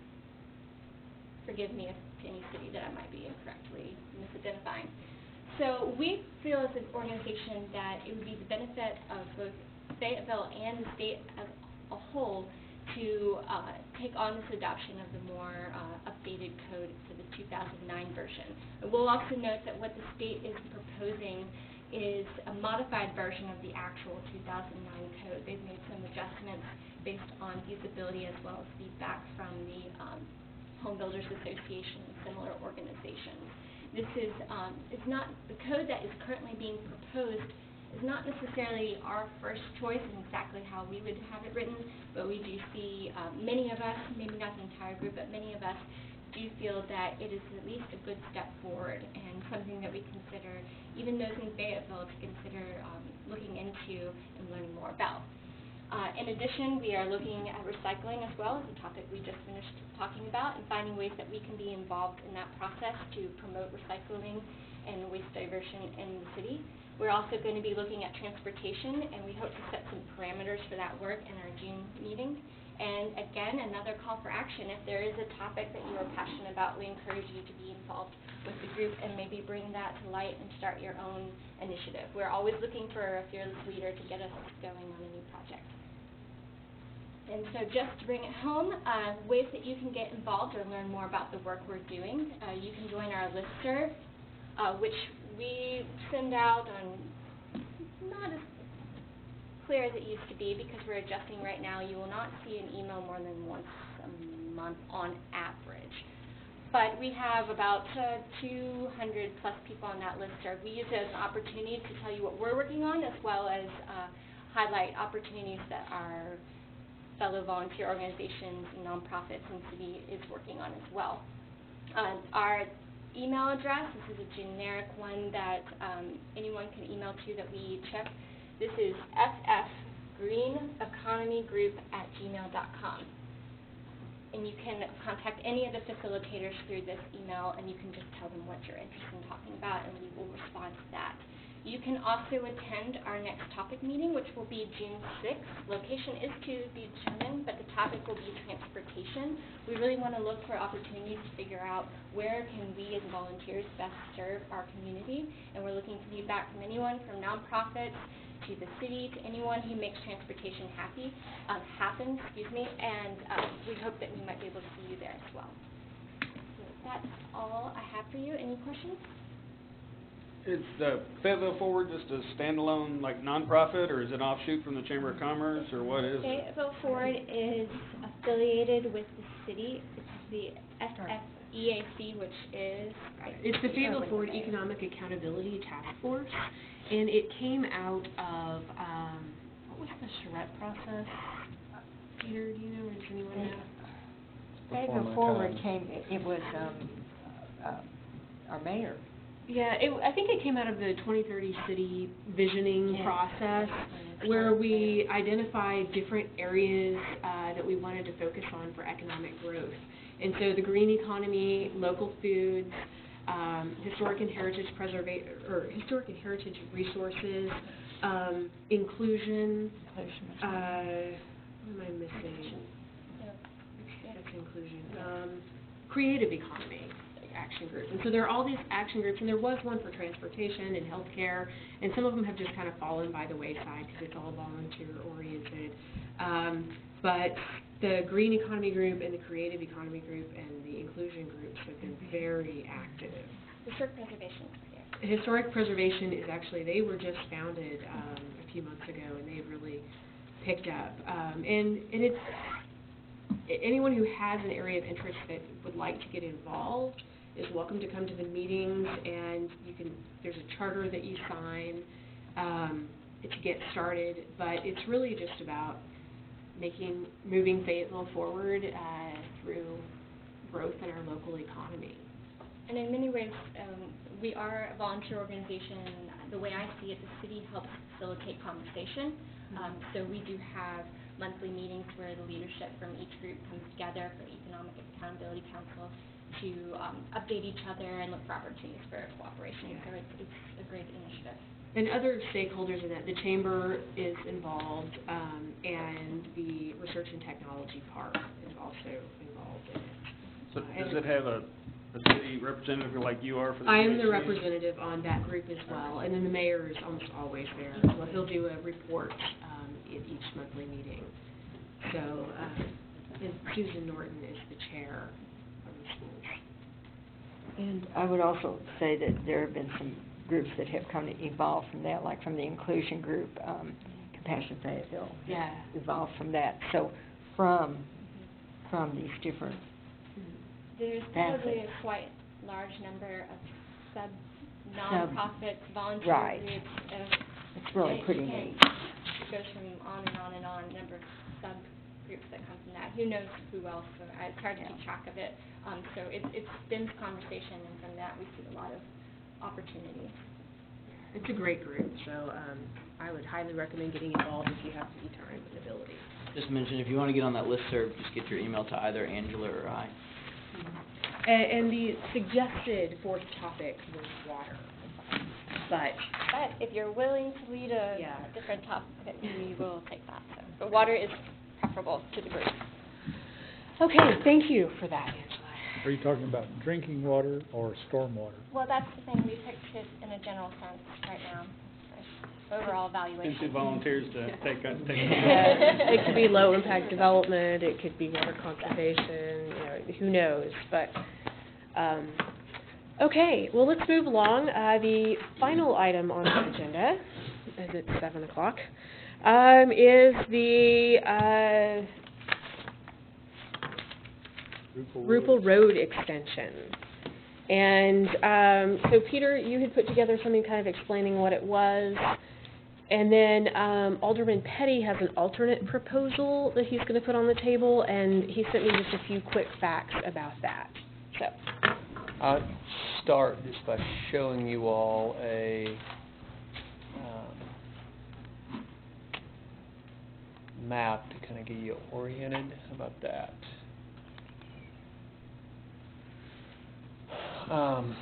So, step up here real quick. and just again to remind the people watching that we are talking about this in our committee because it goes to the Enduring Green Network. So that's what makes it relevant. Specifically tailored this map to help focus on that point of the discussion. So the Interstate 540 right here, Weddington Drive across the top, MLK down here headed out to Farmington. So this is the west side of Fayetteville. Rupel Road is the blue line that basically runs north-south through the middle of this map. It is the only, I believe, principal arterial designated on the city's master street plan that is west of Interstate 540. And it has been topic of discussion and planning for many years, dating back to about 2004 when it was first included.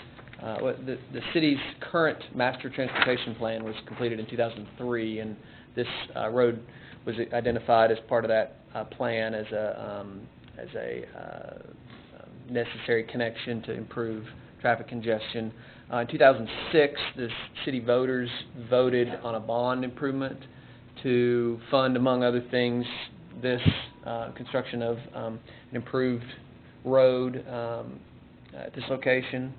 And then in May of last year, May of 2013, the city's street committee, now the transportation committee, discussed in detail what the appropriate cross-section was to build for this stretch of road. So currently, Rupel Road exists in some form of a constructed phase from Persimmon Street north past Mount Comfort. And so the part of this proposed discussion is the construction of the road south of Persimmon. So none of the blue's there right now? Right, it essentially, I guess this portion right. would be new, Yeah. down to MLK. Stops just south of Persimmon, right around where the Owl Creek Elementary School is. So the proposal is to connect from Persimmon south to MLK, and the discussion has centered around what is the appropriate cross-section to build. Peter, do you have a slide of the box around the city? I think that might help. I believe it is maybe in the agenda packet here.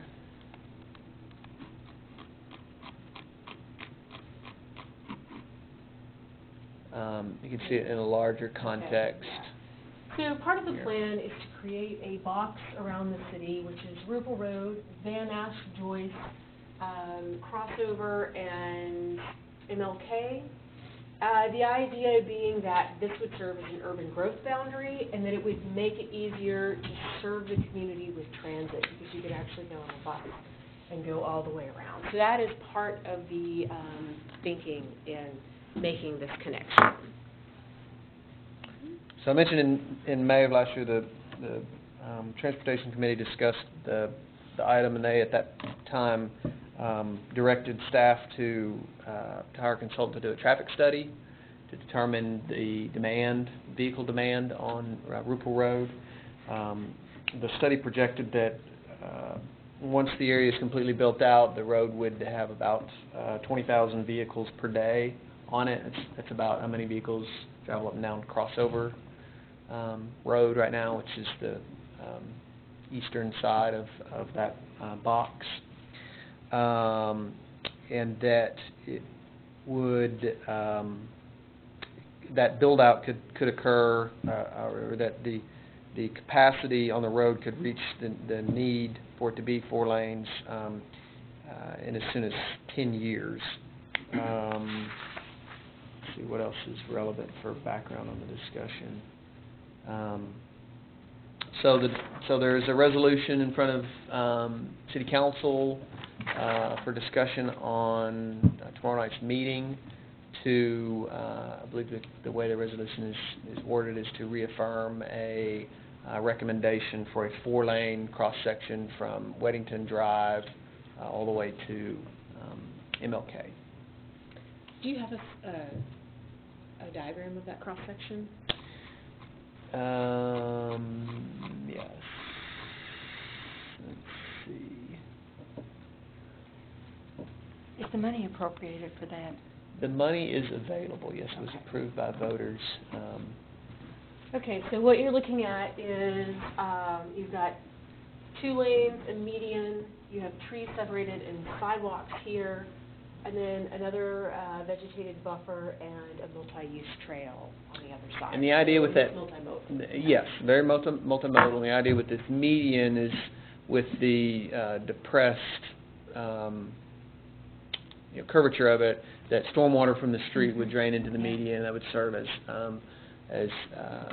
capacity for both storage and then treatment of that stormwater as an LID feature. This may be out of our area, but have they looked at, doing the lower impact, no curbs, where it flows off? I just said they looked at stuff like that. I believe engineering has looked at some of that, and I don't know. This detail shows a curb here.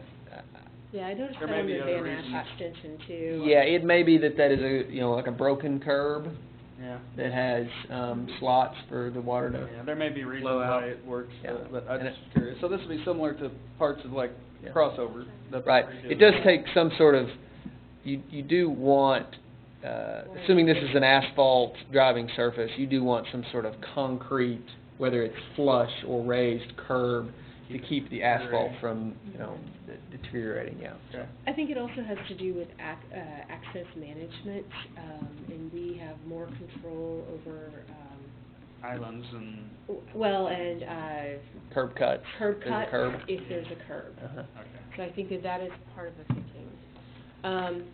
And so I want to also present this. Alderman Petty is presenting an alternative, and he was unable to be here tonight, but he wanted me to read this to you. And he said, "This Tuesday, I'm proposing we dedicate $1.7 million to improvements for our main traffic corridor."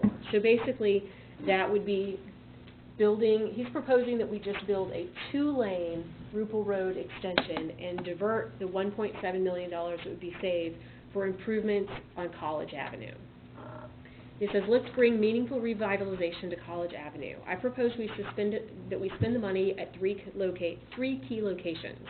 The Rolling Hills intersection in Ward 3, the intersection near Woodland Junior High at Poplar in Ward 2, and 15th and 71B, which is at Tanglewood in the IGA in Ward 1. These intersections have been carefully chosen to maximize our investment.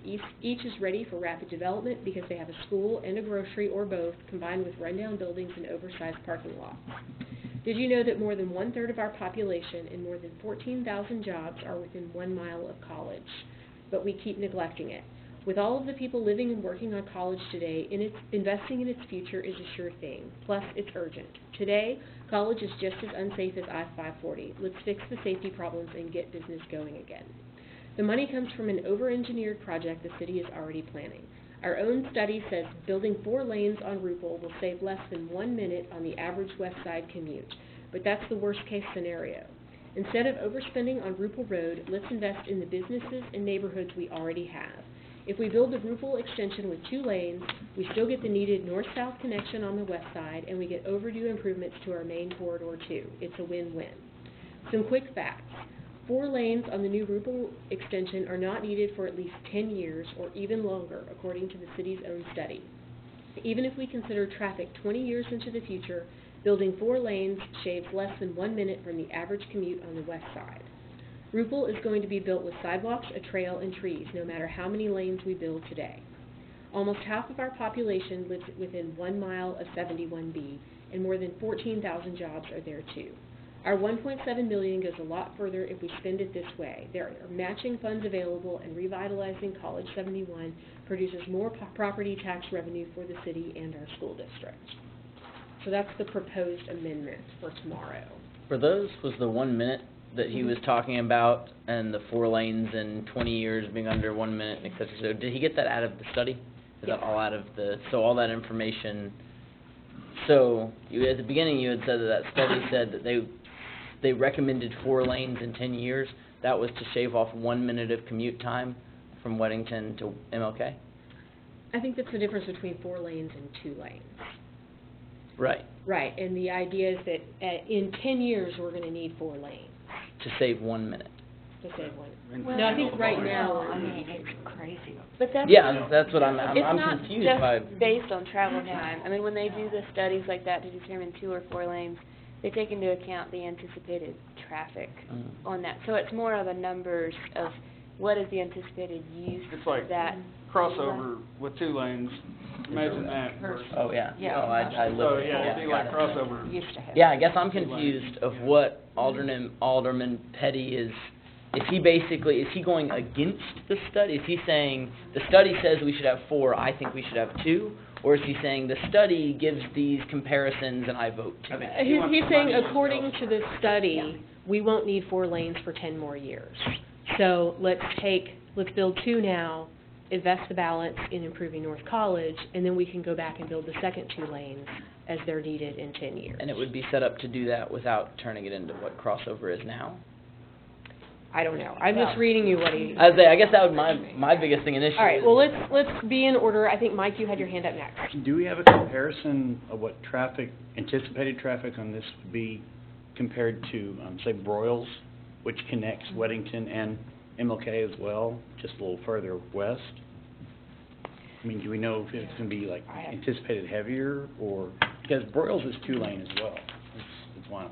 I guess, well, let's start by putting this discussion into context. I don't think it's really necessarily appropriate for us to analyze the data and say, do we want 2 lanes or 4 lanes? I think we're the Environmental Action Committee, and we have to look at this from an environmental standpoint. What we have proposed is a 4-lane highway going through our Enduring Green Network,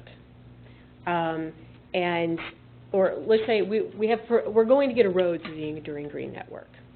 Is it something that we should build large, and how do we handle development, either if we build it large or if we build it small? Is it more beneficial to divert some of the funds and invest in infill instead? So let's think about that from an environmental perspective. You were next. From an environmental Mhm. perspective, to me, it seems like the most important thing is that road will tend to break up the animal traffic pattern environment. So if there is going to be a road through there, then it needs to take that into account. And certainly, the white-tailed deer population is expanding in all of Arkansas, certainly northwest Arkansas. If that's not taken into account, we're going to have a tremendous number of roadkill, accident, however your perspective is, and I think there ought to be some sort of a cut through or something to allow the population to move from one side of the highway to the other. Okay, so wildlife corridors, that's one consideration. All right, so I guess let's think of maybe in terms of considerations. And Connie, you Well, have a comment? So you don't want a financial thing on this, you only want environmental? Well, I think that we need to focus on environmental, but we can't ignore the fact that... I'm looking at, in 10 years, it's going to cost more than $1.7 million to build that other 2 lanes. It's going to also upset everything again. I mean, that road is going in, and even in environmentally looking at it, it seems to me, let's build it 4 lanes, that's visionary. It's going to need 4 lanes at some point. Do it now.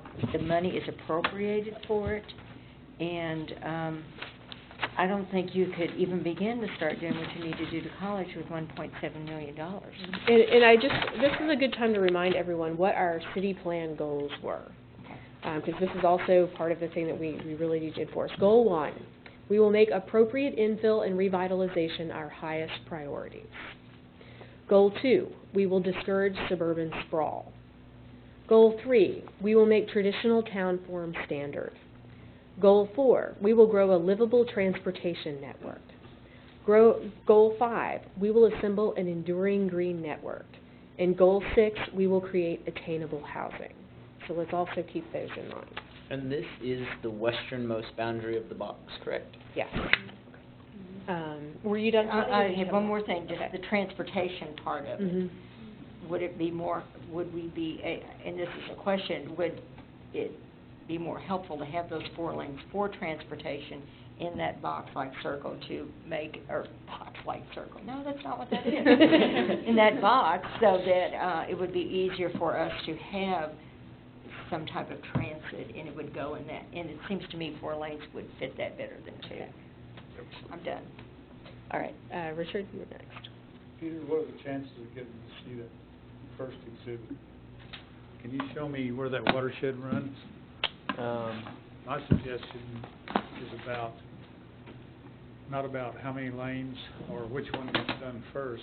But my suggestion is for us to look at this anytime we get in our enduring green network. Now, it's pretty much terminated over to the east, so we're into it barely.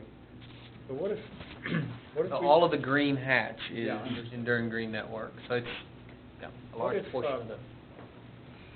What if we make friends between the cyclists, the hikers, and the wildlife, and invite them to cross all this thing right where the watershed crosses? Because we're going to have to deal with that as well. As I understand, what I've seen out there is that you've got a limestone stratum that's not very deep. It's one reason why not much has happened out there. It's pretty much limestone plain with a few feet, just a few on top. Do I see a watershed going through there? You have the Owl Creek, 2 forks of Owl Creek kind of coming together here. That lower fork. And then you've got another creek right here. That's, I would assume that there's some sort of a ridge. You've got a mountain here, so you've got kind of a ridge that comes out where the watershed divides, somewhere in this area. What if we try to invite our wildlife to come through the same place where we are going to provide some kind of structure for the water, flood event, so forth, and seem to be letting our trails do that as well. So that would be an accommodation there. Yeah, I would add that in the Weddington Corridor Plan, one of the things that they had suggested was providing trail connections through the conservation spaces, allowing the neighborhood to access and appreciate the green space. Actually, I should probably back up. The number one thing it says is to identify potential conservation areas on the property. This includes wetlands, forested slopes, streams, and valuable agricultural lands. Then they suggest you provide the trail connections through there, as well as a land management plan with maintenance responsibilities to ensure the long-term viability of the conservation space. I'm not sure where I was seeing it before, but they were talking about designating a north-south greenway, connecting the two different the creek watersheds, and protecting the viewsheds of Millsap Mountain and Mount Kessler, and designating natural areas along those spaces. Is that something that we would get behind that might address what you were talking about? Can I add to that a little bit? Mm-hmm. Kind of, I think. So this kind of goes to Connie's point with transportation and with, you mentioned Kessler. One thing about this is that where it connects down on MLK, it'll be very close, if not adjacent to the regional park at Kessler, which has proposed trails and obviously is a wildlife space. So, thinking from the environmental perspective and also from transportation, that bike lane right there is going to be so important for connectivity, for transportation, but also for access to wildlife, to natural environmental areas, and ensuring that multiple areas of the city are well connected to that. Yeah, let's advocate in that direction, like I'm thinking about out by the mall, where you come under everything. Mm-hmm. That's welcoming, and there's reasons to do it that way. Mm-hmm. Angela, did you have a comment?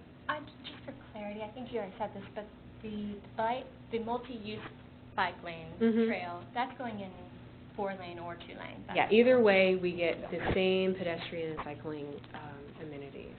And then, if I may, perhaps I missed this as well, were there any specifics given in the alternative proposal for what the funding would be used for specifically? I heard safety, I just wasn't sure. I think a lot of it was going to be leveraged as matching funds, but specifically looking to invest in the intersection at Rolling Hills Drive in North College, which that's, Evelyn Hills? No, not Evelyn, that's, It's like Fiesta. Fiesta Square, Yeah. yes, that's right, that's Fiesta Square area. The intersection near Woodland Junior High, which is at Poplar, and then 15th and 71B, so that's where the Southgate IGA and Tanglewood Brewing Company are. So those are both very high utilized intersections with no pedestrian amenities at all. Right, I guess it would have been, Mm-hmm. I would like to at least suggest that perhaps some more specifics on what exactly would be invested in.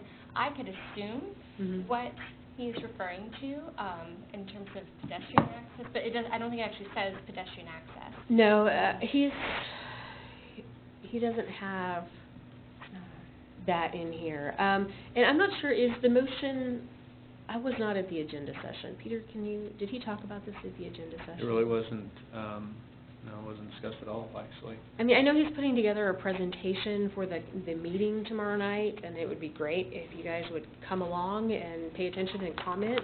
But I get the impression that the idea is that we are basically taking that money and trying to make it so that the North College corridor is more pedestrian friendly. There's an article about on the flyer where they interviewed him, Mm-hmm. and he talks more about it. So I would recommend that you take a look at that. But as a result of that article, I've gotten a lot of letters in support of his proposal. So I think we need to give it some weight. Go ahead. One thing to keep in mind when you start making changes to increase traffic flow and Mm-hmm.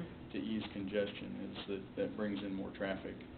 And I know it's not a very highly utilized form of transportation, but what drives me to ride my bicycle more is the fact that, well, it makes it so that I don't have to deal with the traffic quite so much if I've got a trail or something to ride on. So it sounds like this alternative proposal would clear up some congestion. I assume that's part of the issue. And, I mean, that's great, but I also think that would discourage people from saying, hey, the traffic's so bad, I'm gonna try to get there a different way. I'll ride a bus, ride a bike, do something else. So, you know, I don't know that we've got a clear advantage either way. If we make the roads better, we'll have more cars. Yeah, it's kind of the old adage, it's like building more roads to reduce congestion is like loosening your belt to fight obesity. So, who was next? You were next. I've got several comments. I'll try to keep it quick, but I'm all for revitalizing College Avenue because that, I think, really could use it, but I don't really see this as an either-or thing. I think that needs attention no matter what on College Avenue, so I don't know that Rupel Road is going to make a difference on College Avenue, but anyway, so I'm all for College Avenue, thinking it may take a lot more than 3 intersections. But as far as Rupel Road, which I think is what we really were asked to comment on, I'm concerned, like has been said, the wildlife corridors, habitat, you know, pathways, whatever. Now, north and south may be fine. I don't know, like, has the property already been acquired? Do they already know how wide the cross-section is going to be and how wide the easements are? And I believe so. So I'm not certain. how much of this is already a done deal? I guess that's rhetorical, but, you know, I'd say, you know, big giant, I love bike paths here in Fayetteville, so, you know, the wider the better and the more green space the better, and I like islands in between divided roads, I love all that. So College Avenue aside, north and south sounds like corridors and things are good, but yeah, east and west, I think there might be a concern where the creeks are, and so I don't know what kind of crossings you can have over a 4-lane road to satisfy that, but that is something that needs to be concerned or considered. Connie, you were next? No, okay. I'm not. James, I'm done. grade crossings are our last choice. We prefer to just cycle right under it and not interact, correct? From a cyclist perspective, yeah. Absolutely. So that's the same thing for the wildlife and for the pedestrians. You know, if we're going to go out there, why not get some synergy going, and the people who are allowing there to be a noisy highway there, going on about their business, no one has to yield to anyone else. We can coexist. Maybe it's a little more structure, maybe it's not that much more to do it. You have to be careful when you start saying, okay, here's a little pathway for the wildlife to use, because you know, they're not going to go under that little area that where the bikes are going to go under College Avenue. They'll seek the water, and they'll go, you know, it's part of their world, what they need. A couple other quick comments too. I wonder, you know, there's a lot of questions like, what's the speed limit going to be? You know, is this going to turn into 55 mile an hour or 50 maybe, like part of crossover? That impacts deer. Yeah, from the Weddington corridor plan, it had suggested design changes to encourage lower traffic speeds, and it's suggesting 45 miles per hour. Okay. I don't get the impression that that's how this highway is going to be designed, but that's a recommendation. That's kind of like mission or crossover, I guess. And then, you know, I wonder, just can't help but ask, you know, every place, this may be 10 years away, but anytime you have 2 lanes, you wish you had a third, and anytime you have 4 lanes, you wish you had a fifth for turning and stuff. So are they going to have turn lanes at where they need it, or is it just going to be 4? I mean, anybody know how that's all laid out? I believe, and again, I'm not an expert on this, that the way like crossover, for example, you know, has the extra turn lanes where it needs it. So will they do that probably? Right. So I believe the plan with the 4-lane proposal, and maybe it would be better if is to incorporate roundabouts at many of the major intersections. Okay, good. Yeah.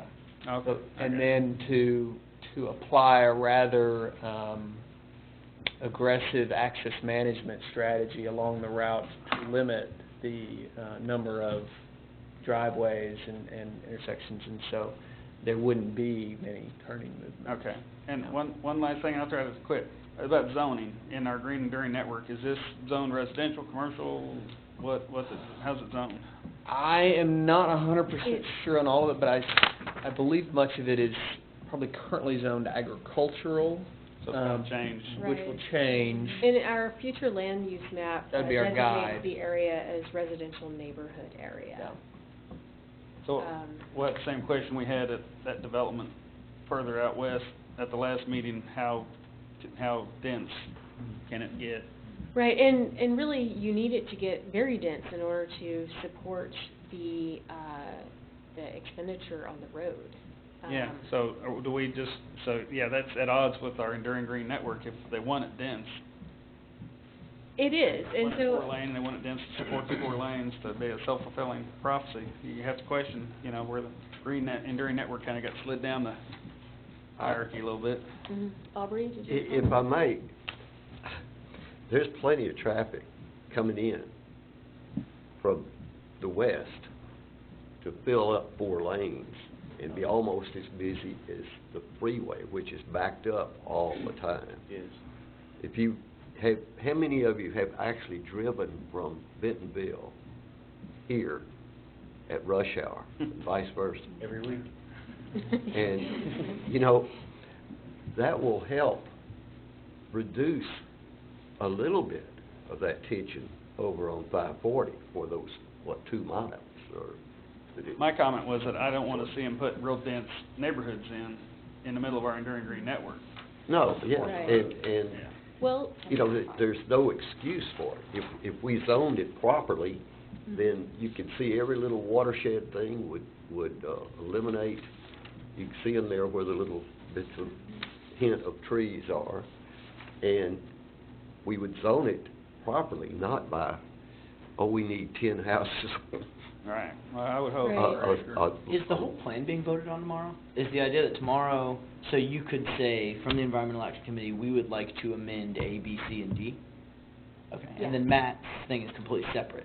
All Matt's those thing have- is completely separate, and I think what we should do is either say, yes, we endorse Matt's alternative, but in the event that or no, we don't, but in the event that we do go forward with the 4-lane, or regardless of what development strategy we take, really, these are the considerations that we need to do to make it appropriate for our environment.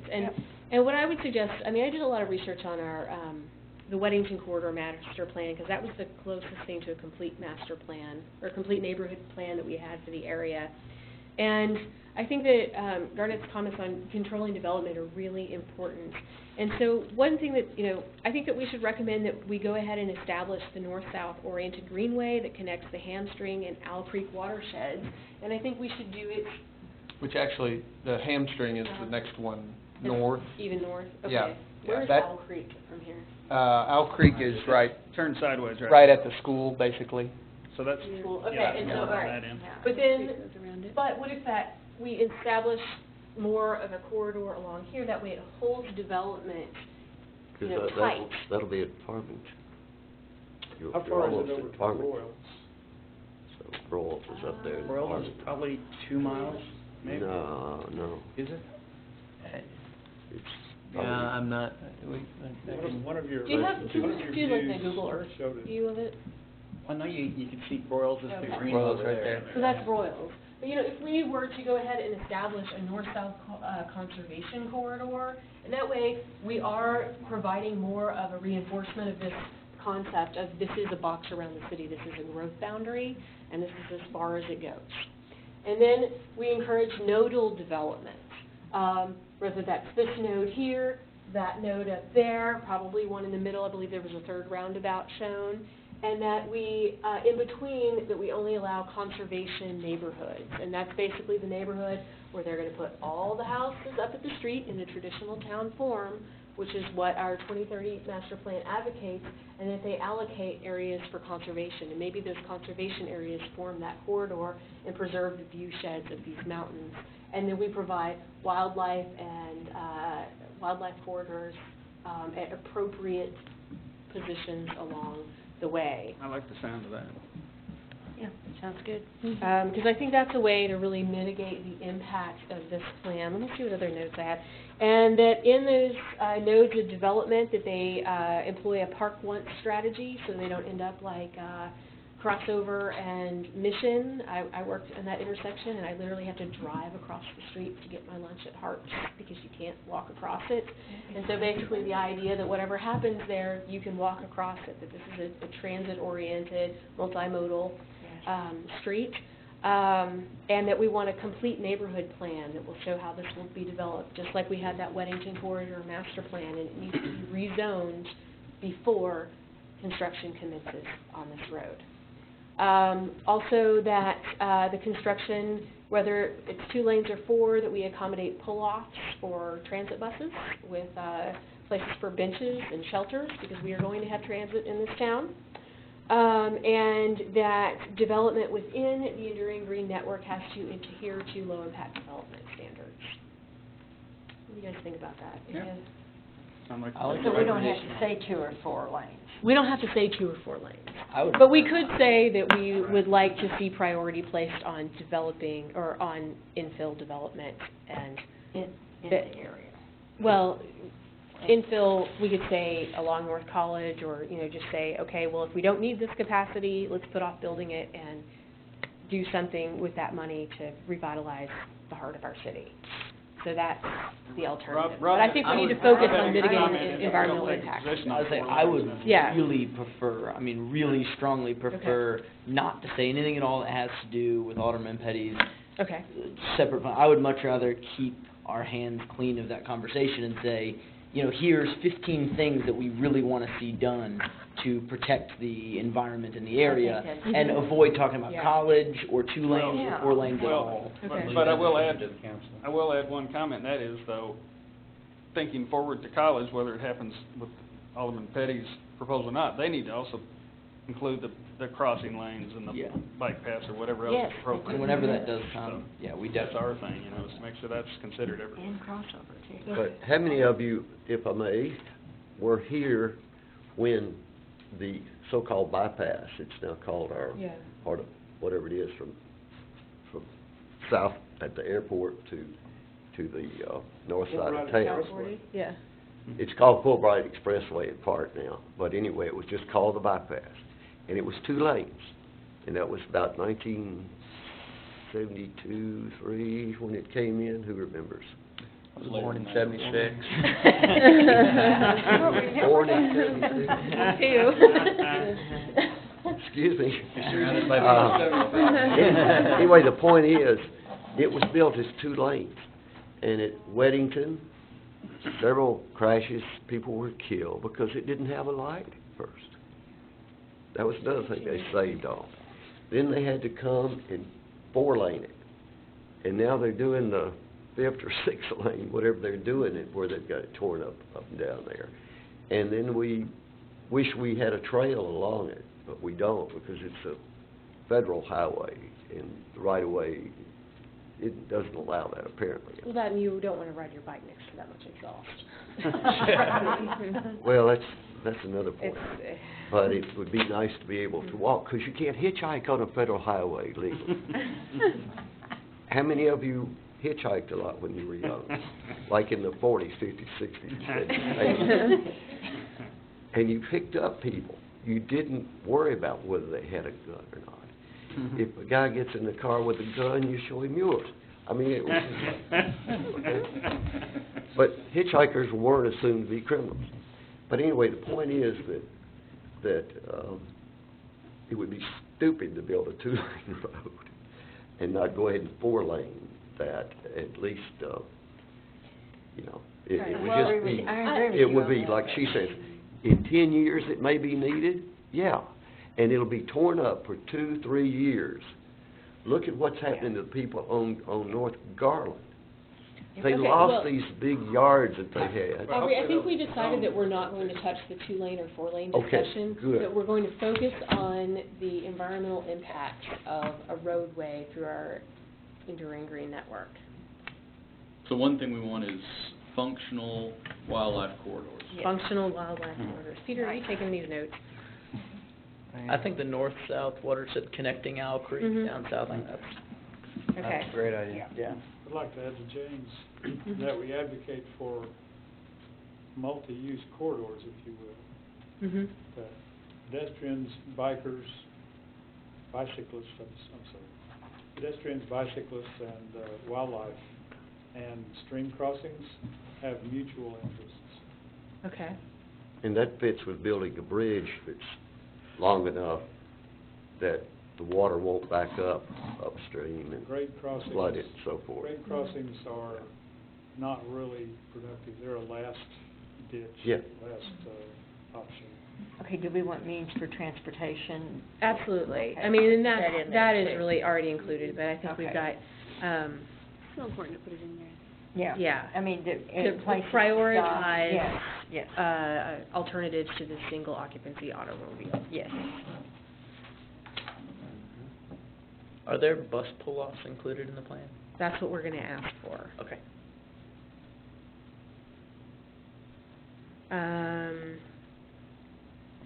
And as long with the nodal development, the complete neighborhood plan with rezones. Can we also add, since there are trees proposed, that they plant native trees? Yeah. Is that something that the city already does or not, or? I believe it is something that we do, but it would not hurt It's to not very consistent. reinforce it. If you watch the meetings of the green, urban forestry, Yeah, probably the urban forestry would like you to do that too, but if the contractors may or may not do it, I don't know. They need to Not know sure where the that. problem is, but Yeah. somewhere. well, the They're city not would all have trouble native. if we choose to. Okay, what about designing to encourage lower traffic speeds? Because, we do want this to be something. Yeah, that's Is that definitely. we wanna What was that? recommend? Designing for lower traffic speeds, like 45 miles per hour. I think 45 would be perfect along there. 20 fast. Yeah. Mm. And that's where those circles will help. Yeah, that was. And what else? Are we missing anything? Sounds pretty complete. Okay. All right, now, how many of you, or which one of you, would like to come and speak on behalf of our recommendations tomorrow night? Are any of you available? I mean, I'd be happy to type something up for you, or you can speak as you wish, but I I'll think... be there. You'll be there? Yeah. Yeah. I think it's important that it doesn't just come from me sitting on the Yeah, I council, think but that it actually comes from a representative of the committee. Could you send that out through Peter, to send that out, just what you end up putting together ahead of Okay. time, so we can just have, even if it's just a couple hours, just so I can come with something Okay. in my hand, I don't know. All right. And I also would like to mention that the other things on the agenda that are of interest to us are the urban ag ordinance, and it's probably going to be the final reading. And this isn't a done deal, so comments are still needed to aldermen. We've had 2 meetings, and 13 citizens have spoken in favor of the ordinance changes so far, which has been great.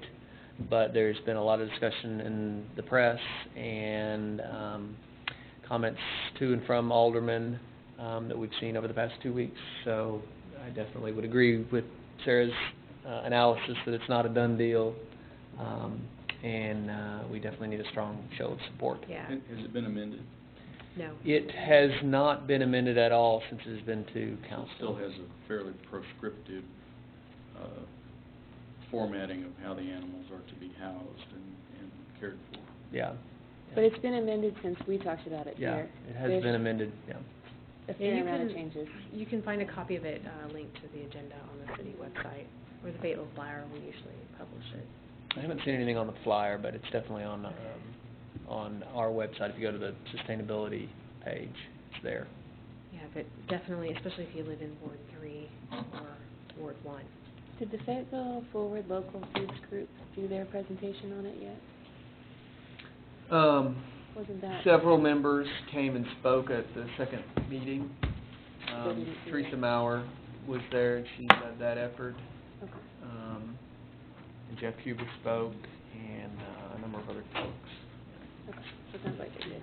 Yeah, and I think particularly speaking to its capacity to address poverty and hunger and create economic opportunities in our community. I think those are two things to really focus on. Do you have anything? There's some definite concern about potential impact of property values, and that a couple of aldermen have expressed and some citizens have expressed. We haven't really seen or heard that has been an issue that other communities have seen. In fact, several of the communities that we've looked at as models for our ordinance are some of the more expensive places to live in the country, like Seattle and Boulder, Colorado, and New York City, and places like that. And then what we've also seen is there's this emerging development trend called development-supported agriculture, where golf course communities are now being replaced with agriculture-focused communities and developments. So I really believe it has the potential to increase property value and create new development opportunities, starting this new model for Fayetteville that, in analysis and looking at other communities have improved and increased property values in these other communities, particularly places like Boulder, Colorado, a lot of other communities like Fayetteville across the country. Has there been opposition to it? There has been some concern. I'd say definitely this property value concern, and so citizens have gone up and opposed. There's a letter that was forwarded to the council last week that had that as a primary concern stated in it. I've had two negative letters about it. One alleging that food insecurity was a myth. The other, that it was the latest buzzword. And the other that some neighbors had some annoying chickens. Is that an urban myth? Exactly. Yeah, so there is definitely a perception that it's going to hurt property values, and people are worried that there's going to be goats on the lawn, that sort of thing. I think a lot of it is not having a good understanding of what the ordinance actually allows and doesn't allow, but that fear is still affecting people's votes. There's a lot of safeguards in there that there really are. Buffers, restrictions on numbers of animals based on how large your lot is. Is there enforcement built in and stuff, or? Mm-hmm. There is, as with all of our ordinances, they're complaint driven, but we do have the ability to enforce, folks choose not to. Okay, Angela, do you have a comment? No, I'm sorry. I have to drive to Memphis tonight. Oh, so okay. I'm gonna. Oh my gosh. Oh yeah. Are there any announcements, and then we'll be on our way. Oh, I wanted to say the other thing coming up is tomorrow night is mobile vending ordinance, so that's of interest to you. Okay. Aubrey? One thing, we talked about this book, and this book ties together so many of these things. The importance of urban agriculture and the bees and the values of native plants. And I'm going to give this one to Peter. Maybe he'll read it before our next meeting and start passing it around to people who don't have them. They're only like $17.95 or something. But this is for me to read and pass on? Is that the idea? And share. Okay. As long as you and the committee stay together. I like that. It's got lots of pictures in it. Less words. It's good for me. All right. Any other announcements? Well, I want to say thank you. We had a marathon session tonight. I feel like we accomplished a lot. I really appreciate your insight. And meeting is adjourned. See you next time.